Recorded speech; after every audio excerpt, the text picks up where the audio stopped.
Mesa 6 dedicada a Juan de Mariana, sacerdote de la Societas Jesús. De esta mesa a cargo de la profesora de lingüística de nuestra universidad, Milica Dragoselevich. Muy buenas a todos. Es un presentarle al profesor Torres, ayudante, doctor de Filología Latina de la Universidad de... Y va a presentarnos sobre Juan de Mariana y García, y Loaiza y Girón, en Consejo para la Educación de Felipe III. En primer lugar, buenos días allí, ¿no? En Ecuador, buenas tardes aquí en España. Me gustaría comenzar agradeciendo la invitación a participar en este importante congreso. Un momento, voy a poner el cronómetro, así me voy controlando. Perfecto, ahora ya. Lo que decía, ¿no? Agradezco la invitación, me parece un congreso de una importancia, bueno, ya lo dijo el profesor Maestre ayer, ¿no? Al comienzo del congreso. Es un congreso de una importancia crucial, ¿no? Para fortalecer esas relaciones entre diferentes lugares no solo de la península ibérica, sino también de todo el planeta, ¿no? Incluyendo a las universidades americanas. En ese sentido, celebro mucho este congreso y también celebraré que el otro encuentro también se haga aquí en Europa con precisamente los especialistas que estamos viendo que hay en América, porque ya sabemos que Europa es muy rápida a la hora de visitar, pero a la hora de que la visiten siempre pone muchas cortapisas, ¿no? Y yo creo que es importante que la comunicación sea recíproca. Partiendo de ahí, lo que vengo a presentar, voy a ponerme las gafas para ver mejor la diapositiva.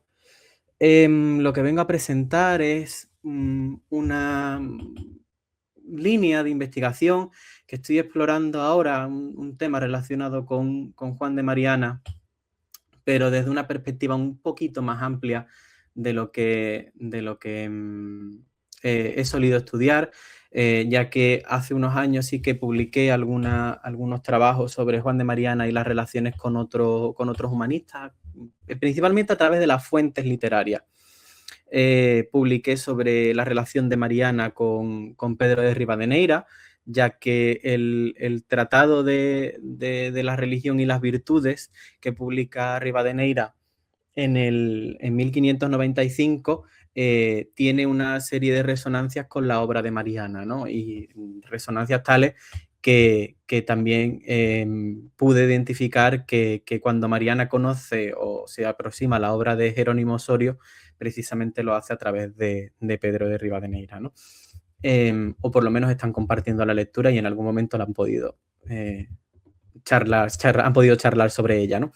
Entonces, sí que había trabajado desde el punto de vista de detectar esos plagios, concordancias, lugares loquisímiles, ¿no? entre ambos autores y entre Mariana y Osorio, pero esta vez, por una cuestión fortuita, di con las ediciones que había hecho García de Loaiza y Girón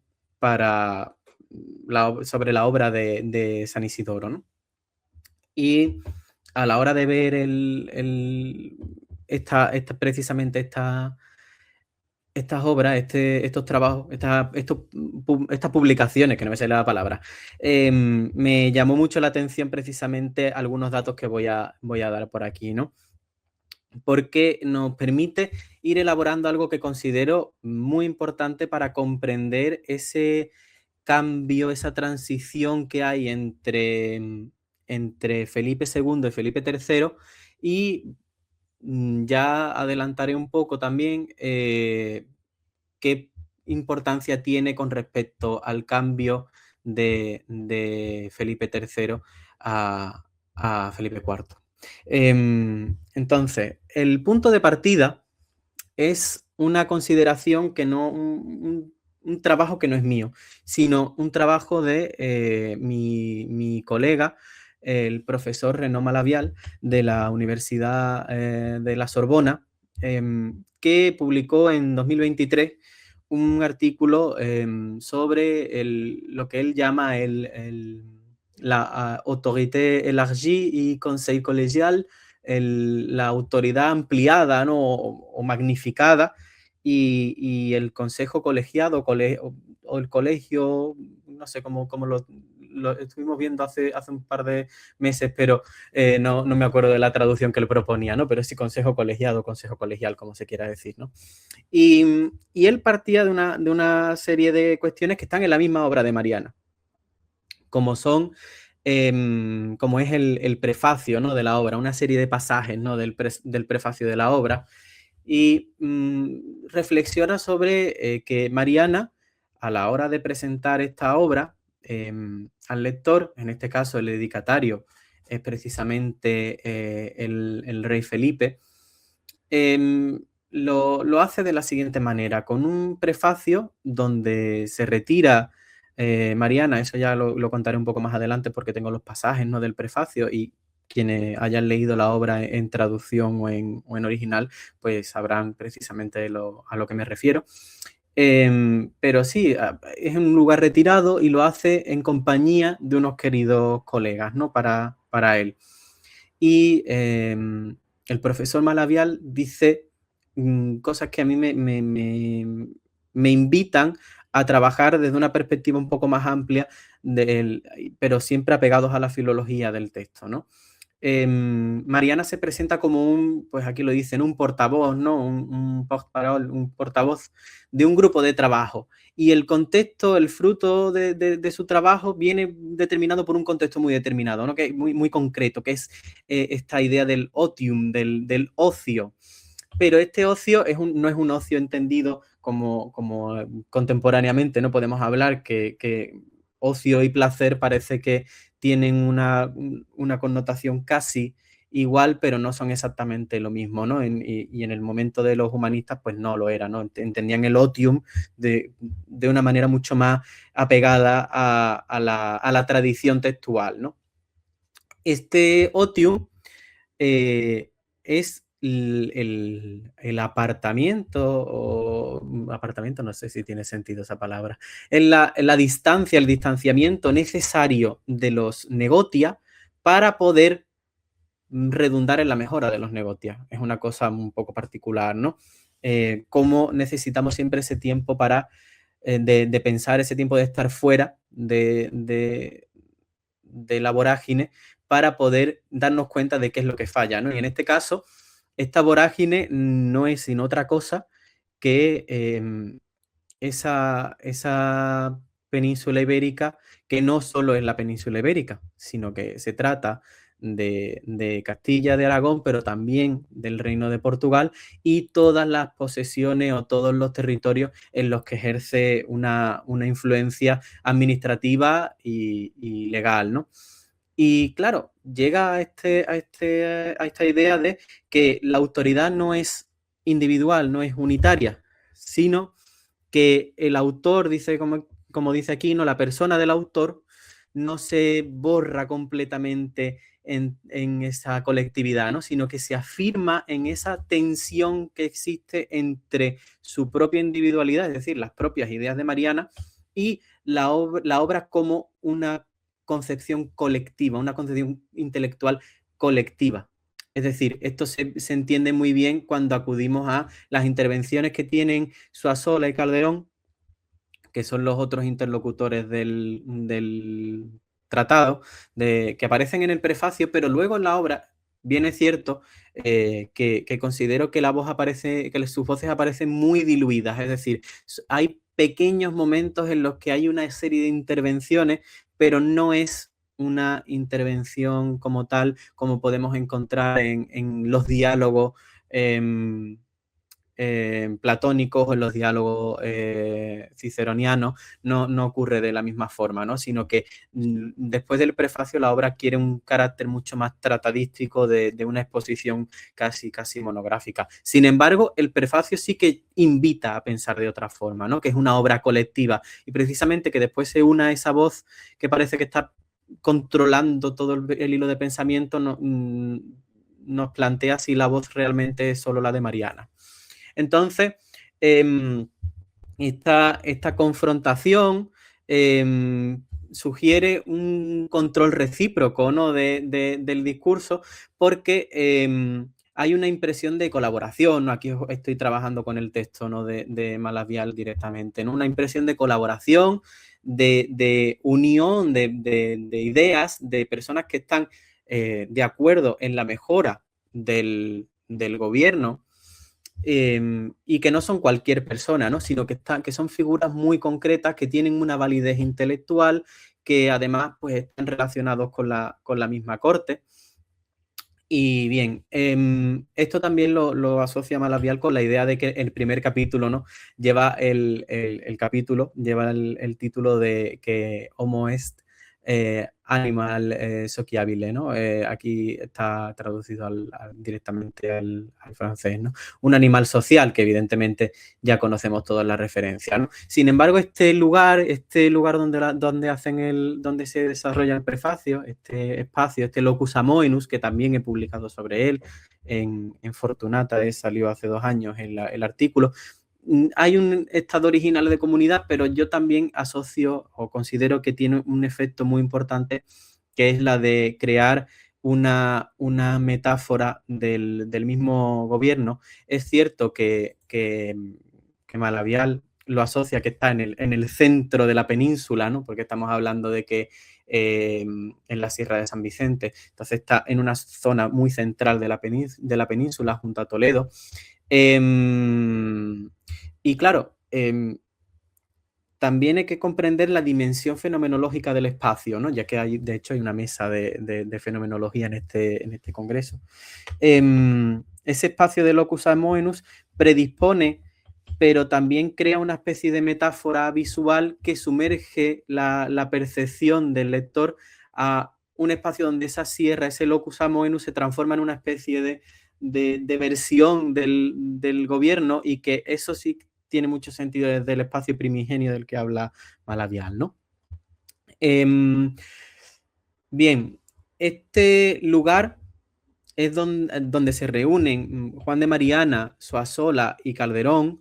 Es un lugar propicio para que lleguen unas cartas, ¿no? del Marqués de Velázquez de García de Loaiza, que es la persona que aquí nos interesa, ¿no? En su relación con Mariana, que les escriben para solicitar ayuda a la hora de educar al príncipe, ¿no? Al príncipe Felipe, al futuro Felipe III. Entonces, la misión central de este prefacio es predisponer desde qué lugar nace el intento de mejorar el gobierno. ¿Desde qué lugar nace ese intento de actualizar la monarquía? Que ya veremos qué tipo de actualización se produce. Por eso lo relacionaba con Felipe IV. Esa idea de cómo se puede mejorar el gobierno, y nace de la tranquilidad, de ese ocio, y sobre todo la importancia que se le concede más que a cualquier cuestión de tipo arbitrista, ¿no? Recordemos que Mariana también escribe ese de Moneta de Mutaciones, y que pues está en la línea de lo que en el siglo XVII serían todos estos arbitristas, ¿no? Que se preocupan por materias específicas del gobierno. Sin embargo, Mariana aquí no es, su problema principal no es algo específico del gobierno, sino la educación del príncipe, que considera la base, ¿no? De lo que después será el soberano católico, ¿no? En ese sentido, he seleccionado una serie de pasajes del prefacio para entenderlos, ¿no? Los pasajes son en traducción, la traducción que estoy preparando para toda la obra. Y bien, vamos a ir al primero, ¿no? Fíjense, habla de la llegada de Mariana a la sierra, llamado por este teólogo, ¿no? Calderón, que además él lo califica como persona de gran nobleza, canónigo de Toledo, y dice, me trataba con familiaridad. Dice, para tener con quien mezclar charlas eruditas y familiares en aquella soledad cuando sobrara el tiempo. Fíjense la importancia de la familiaridad y la erudición. No olvidemos que este prefacio, aunque esté dirigido al rey, está respondiendo a unas cartas de García de Loaysa, con el que tiene una gran familiaridad, y de hecho en el tratado de Morte et Immortalitate se lo dedica, el comienzo se lo dedica precisamente a García de Loaysa, y además incluye unos versos muy, muy sentidos acerca de él, ¿no? Esta idea de cuando sobre el tiempo y implica también que no hay una desconexión completa de las labores totales, ¿no? De las labores completas que tiene Mariana con respecto de ese encargo, ¿no?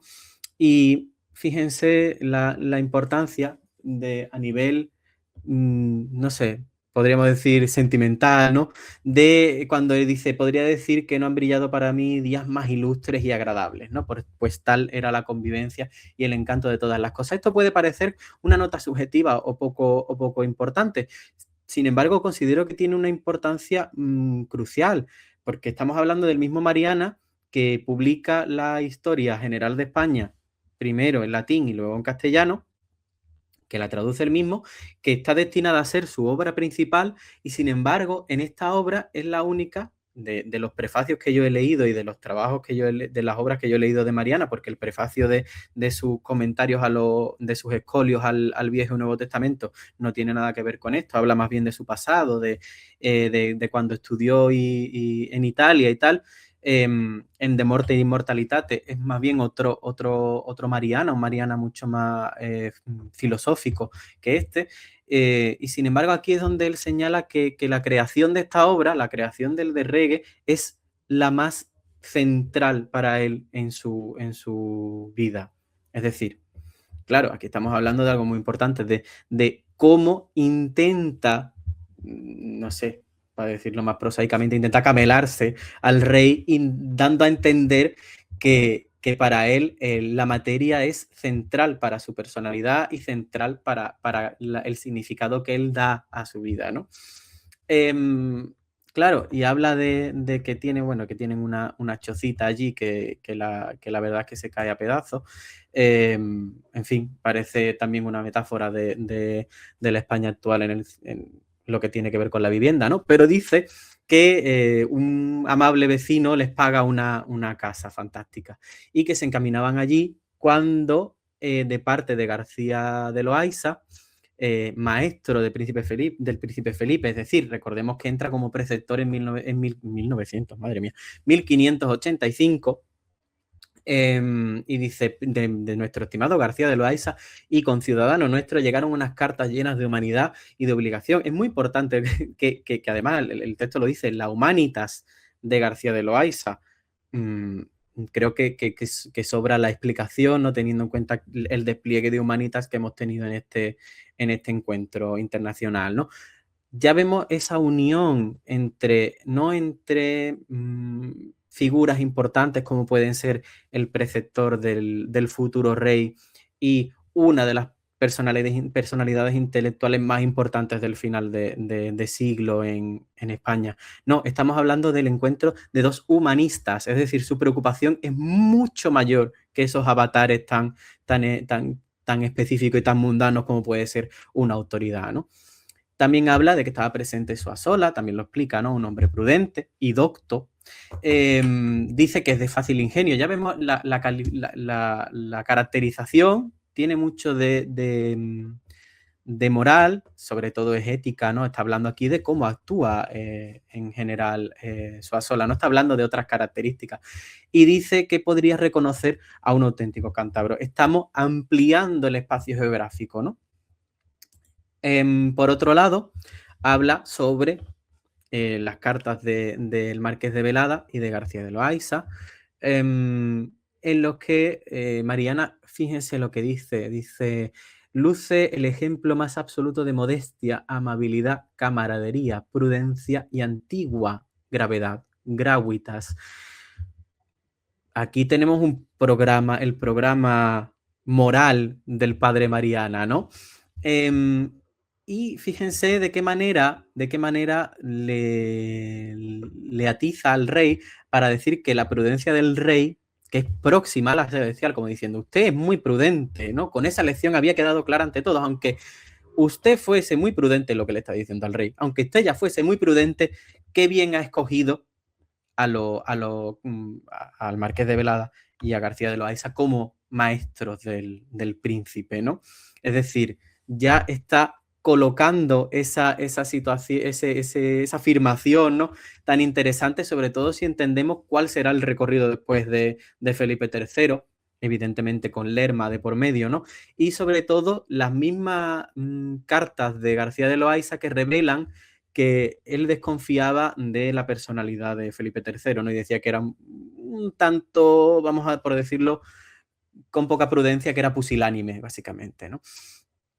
Y hablan de ese encargo, ¿no?, que tienen estos hombres de instruir al príncipe. Dice, qué importante es cultivar el ingenio, dar forma a las costumbres de aquel, dice, cuyo imperio, tras añadir a los lusitanos en los años recientes, termina en los mismos límites del océano y de las tierras. No olvidemos que esta es una cuestión central realmente en las relaciones de la península ibérica con el espacio americano, porque Mariana no deja de tener en cuenta que es un gobierno global, el de la monarquía castellana. Y para ello tiene una concepción espacial muy interesante porque toma todo el orbe y no olvida prácticamente ningún espacio, ¿no?, a la hora de hablar. Y dice que, bueno, que aquí habla de la importancia de la educación y tal, pero eso ya lo he hablado yo más, ¿no? Y fijémonos cómo Zuazola interviene, ¿no?, para decir que qué más maestro necesita el príncipe que su propio padre, ¿no? Que ya con el ejemplo del padre, él aprenderá lo importante, y que siendo un rey tan magnífico como es Felipe II, pues Felipe III evidentemente no tiene nada que hacer con un maestro, ¿no? Y dice, ¿acaso conviene detenerse en los estudios, ¿no?, y palidecer en la sombra en vez de dedicarse, pues eso, ¿no?, a las gestas, ¿no?, a las guerras, ¿no? De hecho, se centra en las guerras, ¿no? En fin. Y Mariana responde por su parte, ¿no? Dice, llama a Zuazola ingenuo. Esto es muy típico de los diálogos renacentistas, ¿no? Si vemos los diálogos no sé, de Bracciolini, parece que se fueran a matar entre ellos, ¿no?, los interlocutores. De hecho, Mariana es suave en comparación con cosas que he leído yo por ahí, ¿no? Y dice, quiere darnos a un príncipe atontado, desprovisto de toda materia, poco más que un tronco enorme o una piedra sin ojos, sin oído y sin sentido. Tengan en cuenta, que esto lo va a leer el rey, si lo lee, evidentemente, ¿no? Pero el dedicatario es el rey.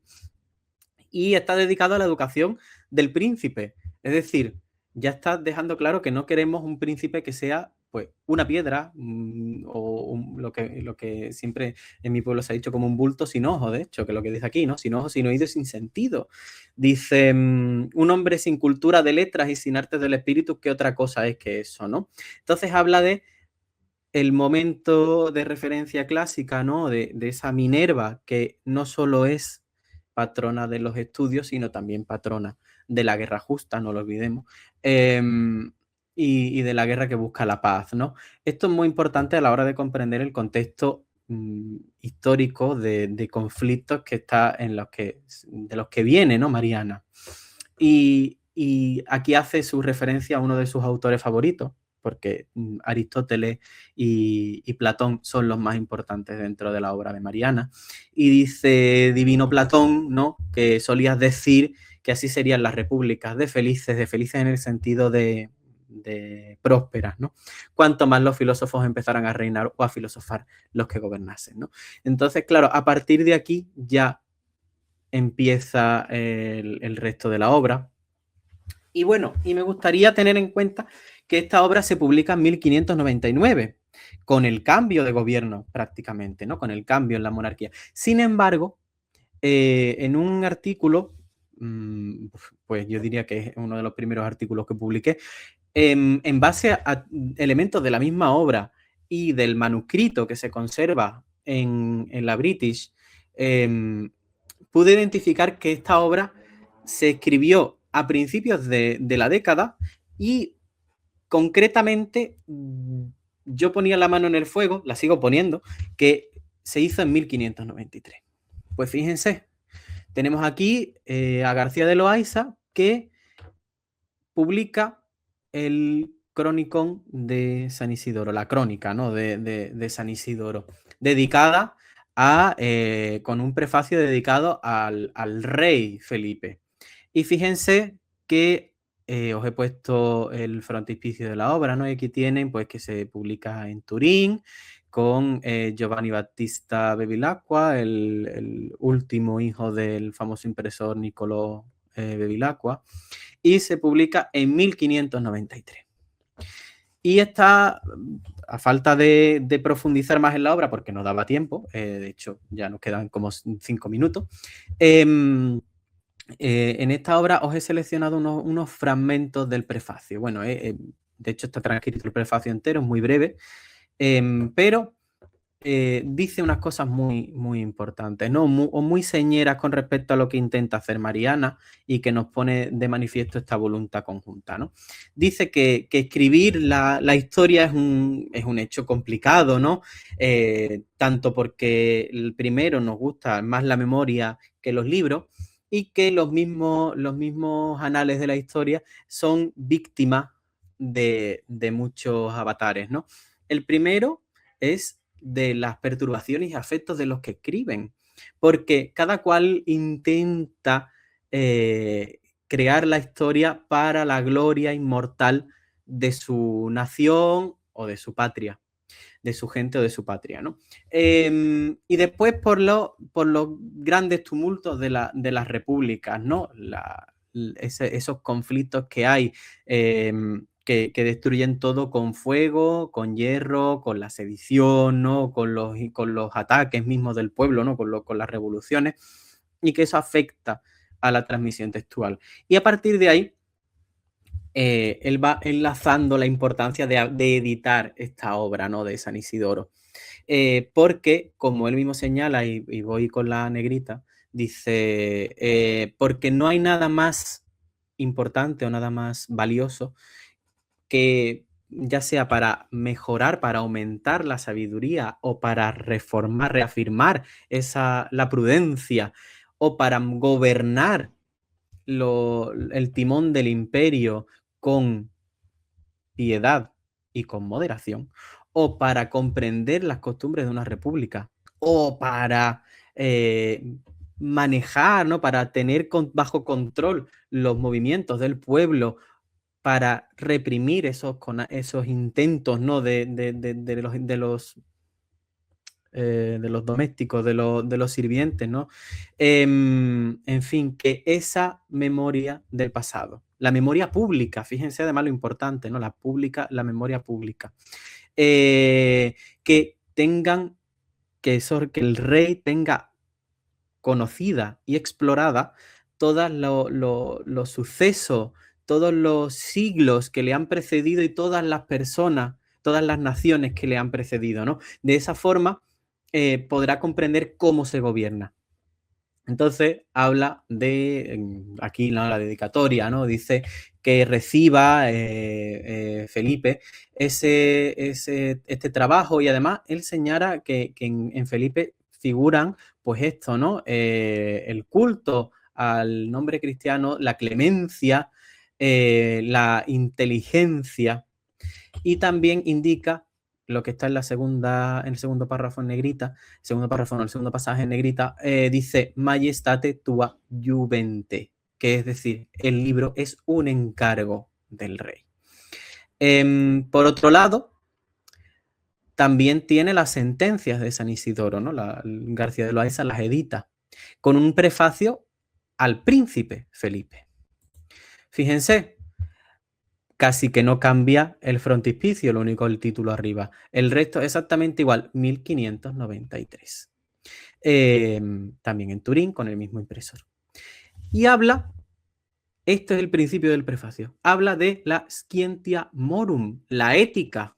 Claro, que la ética ayuda a que los príncipes que tienen una condición diferente, alia est conditio, tienen que intentar controlar esos, esos impulsos de la juventud y buscar, aquí citando las escrituras, ¿no? Buscar la justicia, la fidelidad o la fides, vamos a dejarlo ahí, el cariño entre el súbdito y entre el rey y sus súbditos, la paz, en fin. También habla de que a través de las sentencias morales de San Isidoro va a poder formarse en las leyes, en el deber cristiano, ¿no? Perdón, para mejorar en todo género, en todo tipo de virtud, de forma que pueda ser honesto en su adolescencia, en su juventud, y pueda aprender lo importante, ¿no? Que es a tratar a ser una persona íntegra con las virtudes suficientes para poder gobernar. Y por último, dice que lo que quiere es la lectura, ¿no? Y la voz, ¿no? La palabra y la lectura, que lo que quiere es que el príncipe trabaje con ese texto y básicamente casi que un libro de texto de ética que le propone para trabajar, ¿no? Y por último, acaba con esto, ¿no? Con la exclamación de Cicerón, ¿no? Que indica, oh tú, próspero, aquel a quien nadie se atreve a pedirle algo malo, ¿no? Claro, aquí ya, y ya voy acabando porque ya hemos llegado a la media hora, aquí se ve claramente la intención de García de Loaysa, ¿no? Le dedica primero un texto al rey donde habla de la importancia de que el rey conozca la historia para que sepa no solo cómo las cosas comienzan, sino también cómo acaban. Y es importante también que le dedica otro texto al príncipe donde le manifiesta la importancia de saber comportarse. Claro, esto lo hace en 1593, la obra de Mariana parece que se escribe en 1593. Mariana indica que lo hace por petición de García de Loaysa, y García de Loaysa indica que el texto de San Isidoro, al menos el primero, lo hace por orden del rey, esa edición de San Isidoro. Aquí ya cabe explorar cómo todo ese contexto de autoridad colegial entre Mariana, Loaysa y hasta cierto punto el mismo rey Felipe iba destinado a evitar lo que sucedería en el cambio del gobierno. Y por último, vemos como eso en el gobierno de Felipe IV, el cambio de Lerma a Olivares, supone un interés mayor en Mariana de lo que había supuesto en los años anteriores, ¿no? En fin, son muchísimas cosas. Creo que más o menos he dejado claro mi interés por aquí y me sumo nuevamente a los agradecimientos y que os vaya todo muy bien y un abrazo.